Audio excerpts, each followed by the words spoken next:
warahmatullahi wabarakatuh. Yang terhormat Ibu Tian Nurma Rifat, STP MSc, selaku dosen pengampu mata kuliah perancangan unit produksi perikanan. Kami dari kelompok 20 kelas T04 akan mempresentasikan perancangan pabrik pengolahan sirup dari buah mangrove dengan metode hidrolisis enzim di PT Biogluko Mangrove. Sebelumnya izinkan kami perkenalan terlebih dahulu. Untuk anggota kelompoknya, yang pertama ada Ransi Gilda Anianismara, lalu ada Cikara, lalu ada Rasidatun, lalu ada Adelia, lalu ada saya sendiri Rahmadika Putra, lalu ada Rizky Dwi Rizaldi, lalu ada Axel, dan ada Fiona. Hutan mangrove di Indonesia tumbuh di berbagai wilayah seperti pantai berlumpur, teluk terlindung, delta, dan pulau-pulau kecil yang tersebar mulai dari pantai timur Sumatera, pantai utara Jawa, Kalimantan, Sulawesi, Maluku, hingga pantai selatan Papua. Salah satu tanaman khas ekosistem ini adalah Soneratia cassiolaris yang menghasilkan buah pedada. Dikenal kaya akan vitamin yang penting untuk metabolisme tubuh. Buah pedada dapat dikonsumsi langsung atau diolah menjadi produk pangan seperti selai dan sirup yang lebih tahan lama dan digemari masyarakat. Sirup pedada, meskipun memiliki kandungan gula tinggi dengan tekstur yang kental, memiliki daya simpan terbatas karena kandungan air yang masih memungkinkan pertumbuhan mikroorganisme, terutama kapang. Kapang tidak hanya merusak tampilan dan kualitas sirup, tetapi juga menghasilkan mikotoksin berbahaya yang dapat mengurangi nilai gizi dan keamanan produk. Berikut adalah lokasi pabrik. Pada perencanaan industri pembuatan sirup dari buah mangrove dengan metode hidrolisis enzim, kami merencanakan terhadap lokasi yang strategis, yaitu berada di Dusun Sendang Biru, Desa Tambak Rejo, Kabupaten Malang, dikarenakan lokasi tersebut merupakan salah satu lokasi tempat tumbuhnya banyak pohon mangrove Soneratia, sehingga memudahkan kami dalam mencari bahan baku dan tentunya sangat dekat menuju area perkotaan, tepatnya Kota Malang, sehingga dari segi distribusi akan lebih efisien. Baik, selanjutnya mengenai kapasitas pabrik.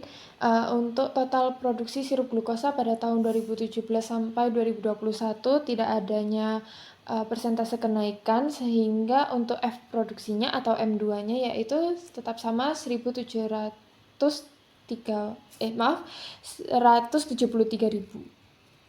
Dan selanjutnya untuk total konsumsi dari sirup glukosa ini pada tahun 2017 hingga 2021 memiliki total persen P-nya yaitu 0,49 dan I-nya itu 0,12.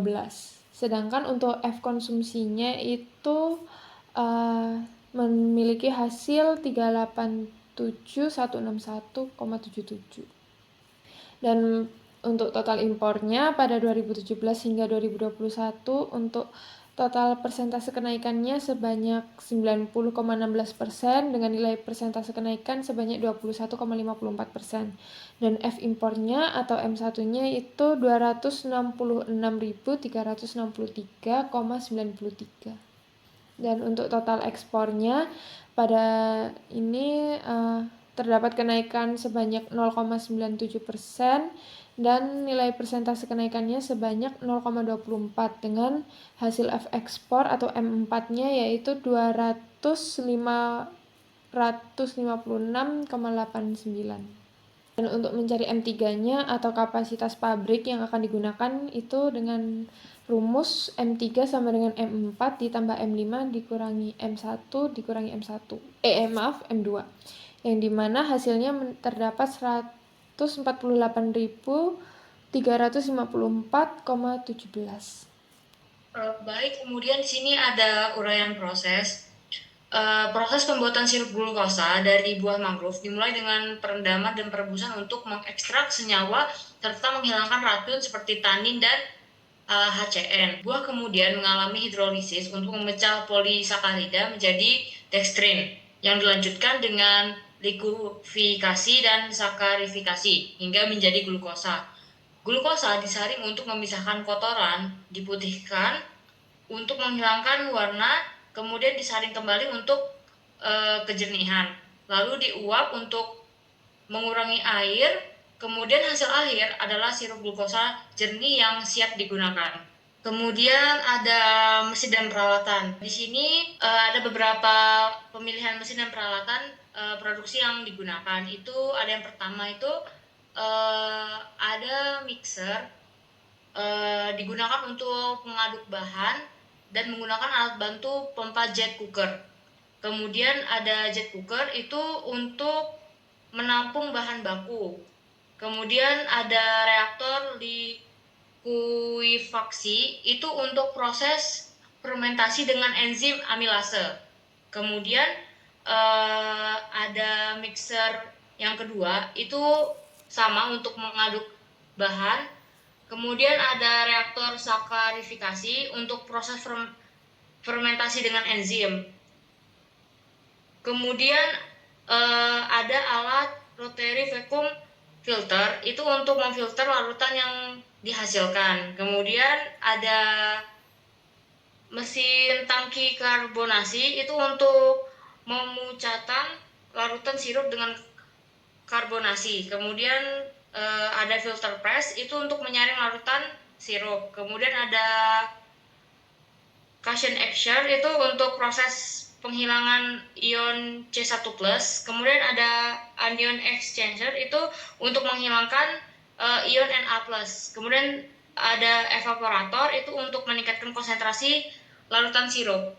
Kemudian di sini terdapat gambar dari proses flow diagram dengan beberapa nama kode peralatan itu seperti di sini ada S11 itu untuk gudang penyimpanan, kemudian ada L211 untuk baker evaporator, kemudian ada M21 untuk mesin tangki 1, kemudian ada kode P204 itu untuk pompa jet cooker, kemudian ada J2115 itu untuk jet cooker. Selanjutnya yaitu neraca massa. Pada proses neraca massa sendiri ada 6 proses. Yang pertama perebusan.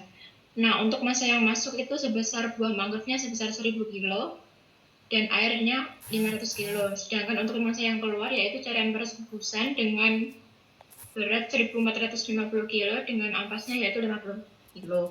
Proses yang kedua hidrolisa. Massa yang masuk yaitu cairan perebusan sebesar 1450 kilo dan enzim alfa amilase sebesar 1,5 kilo. Nah, untuk massa yang keluar yaitu larutan hasil hidrolisis sebanyak 1451,5 kilo. Proses ketiga yaitu likuifikasi. Untuk massa yang masuk hasil hidrolisis yaitu sebesar 1451,5 kilo dan air tambahan sebesar 198,5 kilo. Sedangkan untuk massa yang keluar yaitu larutan dextrin setelah proses enzimatif sebesar 1650 kilo dan larutan glukosa sebesar 1650,8 kilo. Untuk selanjutnya yaitu proses sakarifikasi. Proses massa yang masuk yaitu larutan dextrin sebesar 1650 kilo, enzim pulinase tambahan sebesar 0,8 kilo. Sedangkan untuk massa yang keluar yaitu larutan glukosa sebesar 1650,8 kilo. Nah, untuk proses penyaringan, larutan glukosa yang masuk yaitu 1650,8 kilo, sedangkan massa yang keluar yaitu larutan glukosa murni sebesar 1600 kilo dan sisa ampas kotoran sebesar 50,8 kilo. Untuk proses terakhir evaporasi yaitu massa yang masuk larutan glukosa murni sebesar 1600 kilo dan massa yang keluar yaitu sirup glukosa pekat sebesar 1000 kilo dan uap air yang diuapkan sebesar 600 kilo. Selanjutnya, neraca energi. Berdasarkan tabel neraca energi, setiap tahap dalam proses produksi sirup glukosa pekat dari buah mangrove memiliki kebutuhan energi yang berbeda. Neraca energi sendiri adalah perhitungan sistematis untuk membandingkan energi yang masuk ke dalam suatu proses dengan energi yang keluar, sehingga dapat menggambarkan efisiensi energi dalam proses tersebut. Dari hasil tabel, tahap perebusan membutuhkan energi 4012 300 kJ untuk memanaskan mangrove hingga 70 derajat Celcius. Hidrolisis menggunakan 36.540 kJ dengan bantuan enzim alfa amilase, sementara likuifikasi membutuhkan 66.060 kJ untuk menaikkan suhu hingga 80 derajat Celcius. Pada sakrifikasi, energi 1.302 kJ digunakan untuk aktivitas enzim pululanase, dan penyaringan membutuhkan 396.192 kJ tanpa perubahan suhu. Tahap evaporasi adalah yang paling boros, membutuhkan 1.356.000 kJ untuk menguapkan air hingga menghasilkan glukosa pekat.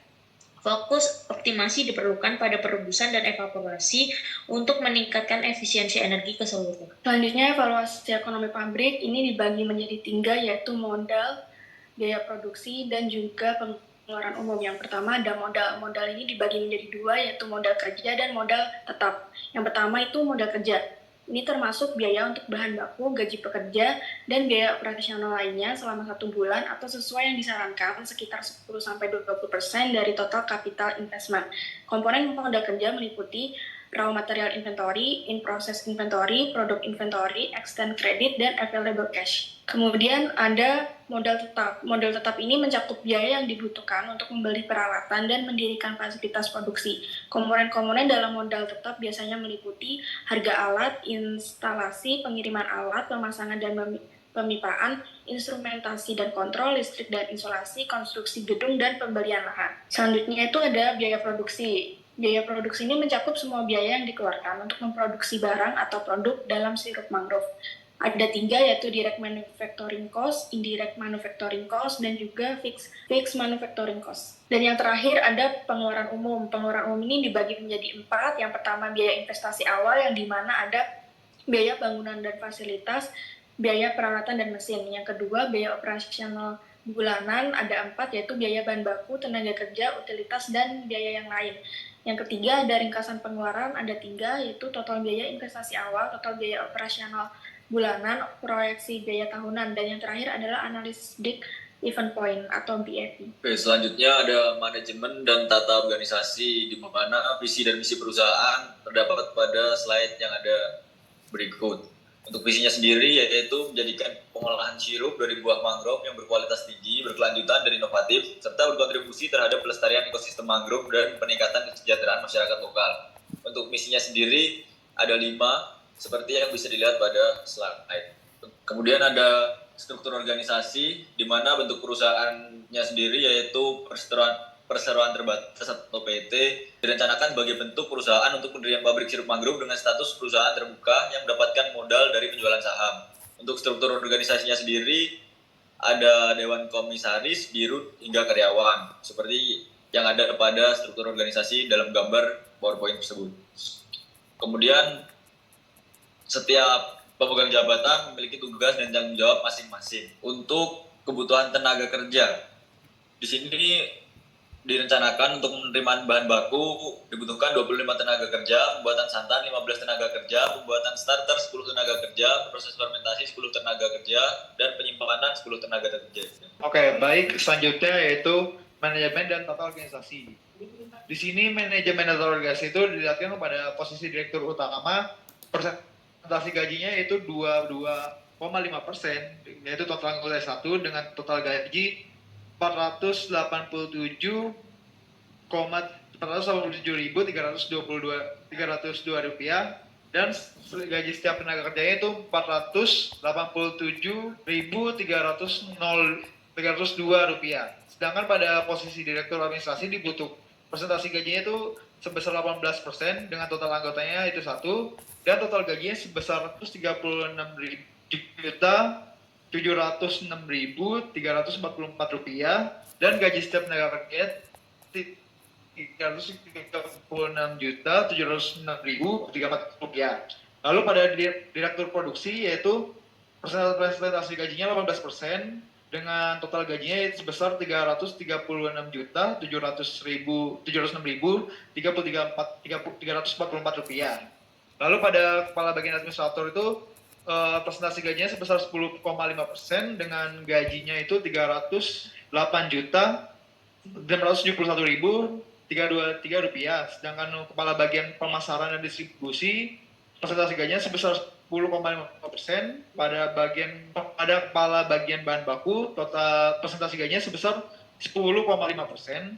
Lalu pada kepala bagian proses pembuatan produksi presentasi gajinya sebesar 10,5% dan pada kepala bagian penyimpanan sebesar 10,5%. Lalu di sini pada manajemen dan tata organisasi, yaitu yang pertama itu penerimaan bahan baku. Setelah terima, gudang kan menyimpan bahan baku. Setelah itu bahan baku masukkan kepada dan setelah itu nomor itu nomor rotary filter. Nomor 9 itu untuk cooler, nomor 10 itu tangki karbonasi, nomor 11 untuk filter, nomor 12 itu cation exchanger, nomor 13 itu untuk anion exchanger, nomor 14 itu evaporator, nomor 15 itu tangki penahan produk, dan nomor 16 itu gudang produk. Sekian presentasi dari kelompok 20, kurang lebihnya mohon maaf. Wabillahi taufiq wal hidayah. Wassalamualaikum warahmatullahi wabarakatuh.